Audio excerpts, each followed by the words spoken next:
وَلَقَدْ يَسَّرْنَا الْقُرْآنَ لِلذِّكْرِ فَهَلْ مِن مُّدَّكِرٍ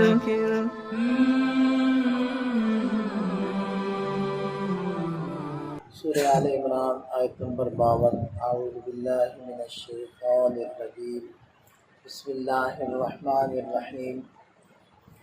فلما احس عیسیٰ منہم الکفر قال من انصاری الی اللہ قال الحواریون نحن انصار اللہ آمنا باللہ واشہد بأننا مسلمون ربنا آمنا بما انزلت واتبعنا الرسول فاکتبنا مع الشاہدین۔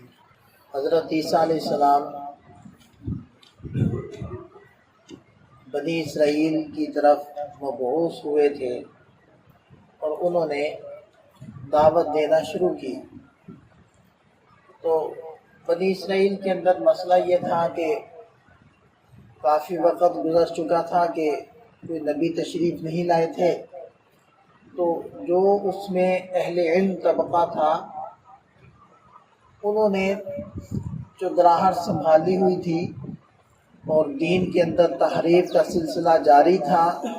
من مانی باتیں، من مانے احکام انہوں نے خود سے شامل کر دیے تھے۔ لوگوں کی طبیعت کے مطابق فتاوی جات اور مسئلے بتائے جاتے تھے۔ تو جب حضرت عیسیٰ علیہ السلام تشریف لائے تو ظاہری بات ہے وہ تجدید دین بھی فرما رہے تھے، یعنی احکامات کے اندر جو گڑبڑیں ہو چکی تھی اس کی اصلاح فرما رہے تھے۔ تو اس کا براہ راست اثر جو پڑا ہے وہ انہی لوگوں پر پڑا جو بنی اسرائیل کے اندر اہل علم طبقہ تھا اور انہوں نے اپنی اجارہ داری بنائی ہوئی تھی۔ یوں کہہ لیں کہ پیسے لے کر وہ مرضی کے مسئلے، مرضی کے فتوے دیا کرتے تھے، تو سب سے بڑی زد تو ان کے اوپر پڑی۔ تو یہی تو بنیاد بنی تھی مخالفت کی، اور وہی تو لوگ تھے جنہوں نے مختلف قسم کے الزامات حضرت عیسیٰ علیہ السلام پر لگا کر اور اس چیز کی کوشش کی کہ سولی دی جائے اور ان کو قتل کیا جائے۔ تو یہ انہی لوگوں نے اعتراضات کیے تھے اور یہ بنیاد بنی تھی۔ تو بہرحال اسی کا تذکرہ ہے فلما احس عیسیٰ منہم الکفر۔ پھر جب حضرت عیسیٰ علیہ السلام نے ان سے کفر کو محسوس کیا، انکار کو محسوس کیا، مخالفت کو محسوس کیا کہ یہ لوگ میری بات کو نہیں مان رہے اور میری اتباع نہیں کر رہے، تو انہوں نے کہا من انصاری الی اللہ، اللہ کی راہ میں میرا کون مددگار ہوگا، میرا ساتھ کون دے گا؟ قال الحواریون نحن انصار اللہ، تو حواریون نے کہا، حواری یہ حور سے لفظ بنتا ہے، اس سے نکلا ہے، اور حور کا معنی ہوتا ہے سفید۔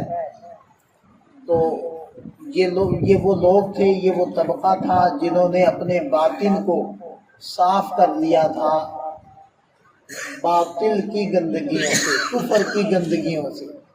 اس لیے بھی ان کو حواری کہہ دیتے تھے کہ وہ سفید لباس پہنتے تھے۔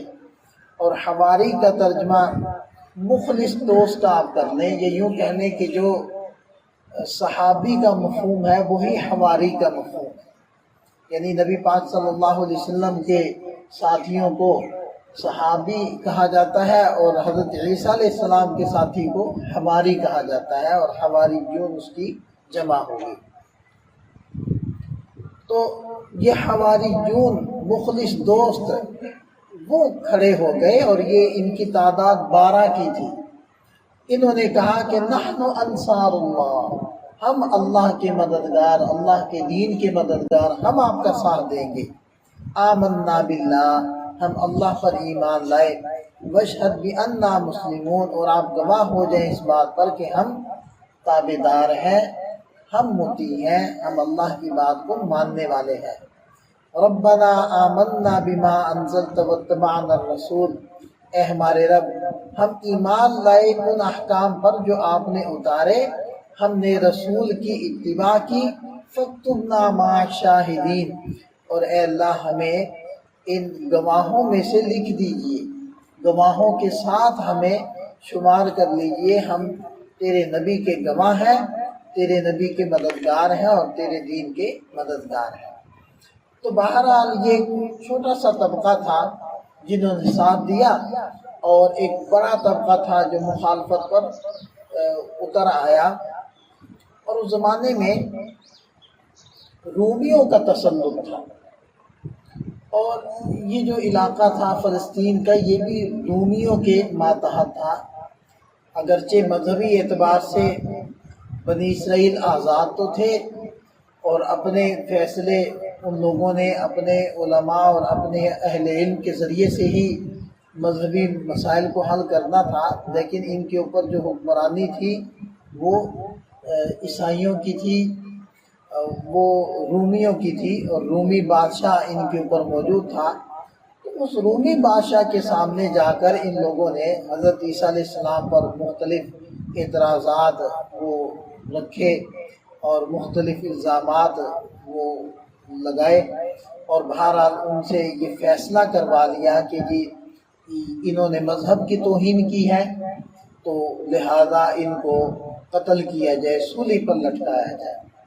تو حضرت عیسیٰ علیہ السلام ایک باغ کے اندر ایک کمرہ تھا یا ایک مکان تھا، اس کے اندر موجود تھے، اس کے اندر رب کی عبادت کر رہے تھے، اور وہ ایک بندہ جس نے کہا کہ جی میں مخبری کروں گا اور میں ان کو پکڑواؤں گا، وہ باقاعدہ جب پکڑنے کے لیے پولیس آئی، اور وہ بندہ جو کہتا تھا کہ جی میں پکڑواؤں گا، وہ کمرے کے اندر داخل ہوا، تو اللہ تعالیٰ نے اس کے چہرے کو بدل دیا، حضرت عیسیٰ علیہ السلام جیسا کر دیا، اور چھت پھٹی اور 4 فرشتے نازل ہوئے اور حضرت عیسیٰ علیہ السلام کو اٹھا کر آسمانوں پر لے گئے۔